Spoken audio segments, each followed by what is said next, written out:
Guys, అందరూ ఎలా ఉన్నారు? బాగున్నారా? అనే బాగున్నాను ఫ్రెండ్స్. ఇవాళ సాంబార్. సో సాంబార్ అయితే బయట సాంబార్ అయితే చాలా ఇష్టపడతారు. మరి ఎందుకో మనం అంత చిక్కగా ఇంట్లో మంచిగా సిస్టమేటిక్గా చేస్తే ఏదో తినేస్తూ ఉంటారు, బాగుందని తింటారు. బట్ బయట సాంబార్ పొరిగింటి పుల్లకూర అని బయట సాంబార్ మాత్రం సూపర్ ఉంది సూపర్ ఉంది సూపర్ ఉంది అని చెప్పి లొట్టలు వేసుకుని మరి తింటారు. అవునా కదా? సో ఇవాళ వాళ్ళకు కూడా అలాగే చేద్దామని నేను పప్పు అయితే పప్పు వేయించి పెట్టేసుకున్నాను. అలాగే ఉల్లిపాయలు తరిగిమంటే చూసారా, సాంబార్కి ఇలా తరగరు కదా. సో ఇలా చిన్న చిన్నగా తరిగారు. But also I can't help it, because నాకు ఫ్రాక్చర్ అయింది కాబట్టి, నేను ఇంకోటి మీద డిపెండ్ అయ్యాను కాబట్టి, ఇంకా వాళ్ళు అలా తరిగేశారు కాబట్టి నేను చెప్పే లోపలే తరిగేశారు. సర్ప్రైజ్ ఇద్దాం అనుకున్నారు. సో అదనమాట సంగతి. సో క్యారెట్లు వేసేసుకున్నాను, 3 క్యారెట్లు వేసుకున్నాను, ఉల్లిపాయలు వేసుకున్నాను, అలాగే టమాటోలు వేసుకున్నాను. ఉల్లిపాయలు ఒక 2 పెద్ద పెద్ద ఉల్లిపాయలు అనుకుంటాను, అవి వేసేసాను. అలాగే మన టమాటోస్ ఒక 3 టమాటోస్ పెద్ద పెద్దవి వేసాను. అలాగే పచ్చిమిరపకాయలు ఎక్కువ వేసేసుకున్నాను. ఇంకా పసుపు వేసేసాను, కొంచెం కారం వేసాను. ఇప్పుడు నేను ఇది ప్రెషర్ ప్యాన్లో పెట్టేశాను. దీన్ని ఇప్పుడు నేను మూత పెట్టేస్తాను. ఉడికిపోయాక అప్పుడు మనం పోపు వేసేసుకుందాం. నేను చాలా డైల్యూట్గా చేద్దామని, ఎందుకంటే మొన్న కర్రీ పాయింట్లోంచి తెప్పించాను, బయట నుంచి తెప్పించాను సాంబార్. చాలా చాలా బాగుందని తింటున్నారు. ఇంకా అందులో వాడు ఏది వేయలేదు, జస్ట్ పోపు వేసేసాడు. ఇలాంటి సాంబార్లో పోపు వేసేసాడు అనమాట. సో ఎందుకు నేను ఇవాళ చేయకూడదు అని చెప్పి నేను చేస్తున్నాను. సో చూద్దాం, ఇది బాగా ఉడికిపోతుంది. ఉడికిపోయాక మ్యాష్ చేసేసి దీంట్లో పోపు వేసుకుందాం. డైల్యూట్గా చేద్దాం, ఎలా ఉంటుందో చూద్దాం. బాయ్ అండి. సారీ, చూసారు కదండి, సాంబార్ అయితే బాగా ఉడికిపోయింది. మంచిగా టమాటోలు కానీ, క్యారెట్స్ కానీ, ఉల్లిపాయలు కానీ, చెప్పాను కదా బయట సాంబార్కి బాగా అలవాటు పడిపోయారు. సో చాలా చాలా బాగుంటుందని లొట్లు వేసుకొని తింటున్నారు. సో ఇవాళ అదే చేద్దామని నేను నిర్ణయించుకున్నాను. సో ఫస్ట్ అయితే జీలకర్ర, ధనియాలు ఆ పొడి వేసేస్తాను.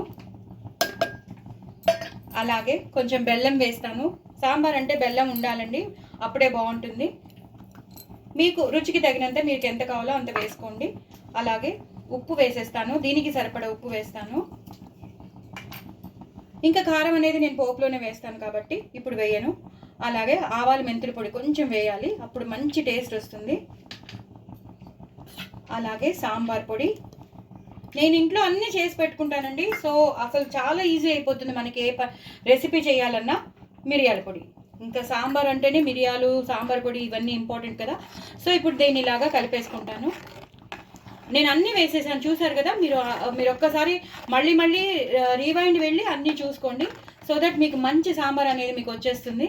సో ఇది ఒక్కసారి మరగాలండి, మరిగాక మీకు మళ్ళీ చూపిస్తాను.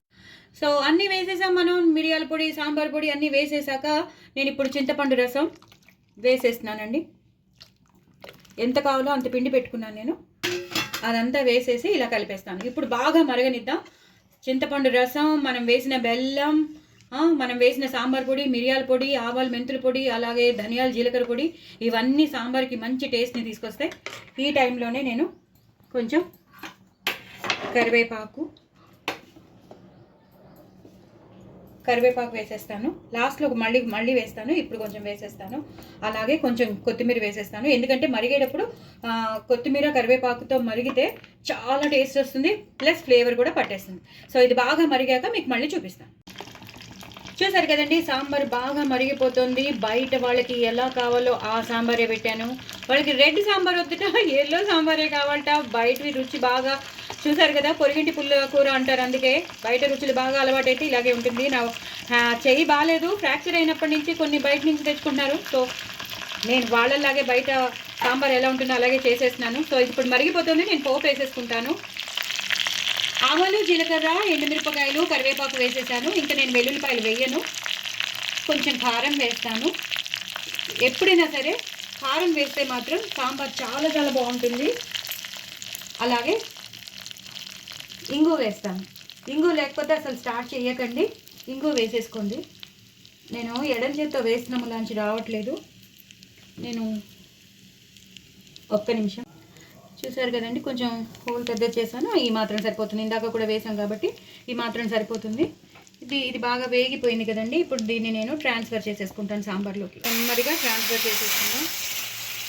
చాలా చాలా టేస్టీ అయిన సాంబార్ మనకి రెడీ అయిపోతుంది. ఎంత బాగుంటుందో ఈ సాంబార్. లాస్ట్లో కరివేపాకు అలాగే కొత్తిమీరతో గార్నిష్ చేసేసుకోవడమేనండి. అయిపోయిందండి. ఇంగు పోపు పెట్టుకుని చక్కగా ఎండుమిరపకాయలు ఎలా కనిపిస్తున్నాయో చూసారు కదా. ఇంత టేస్ట్ అయిన సాంబార్ మనం బయట దానికన్నా హోటల్ దానికన్నా సూపర్గా చేసాం. నేను చెప్పినట్టు ఇవన్నీ వేసుకొని చేసుకోండి, అద్రిపోతుంది. మీకు ఇంకా కావాల్సిన వెజిటేబుల్స్ అన్నీ మీరు వేసుకోండి. నేను మా ఇంట్లో ఉన్నవే వేసేసాను అనమాట. మీరు కావాల్సినవి చిలకడ దుంపలు కానీ, ఆనపకాయ ముక్కలు కానీ, బెండకాయలు కానీ, అవి ఇంకేం అవన్నీ మిగతా అడిషన్స్. ప్రొసీజర్ మాత్రం ఇదే. సో నా ఛానల్ మాత్రం సబ్స్క్రైబ్ చేసుకుంటానే అనుకుంటాను. బాయ్ అండి.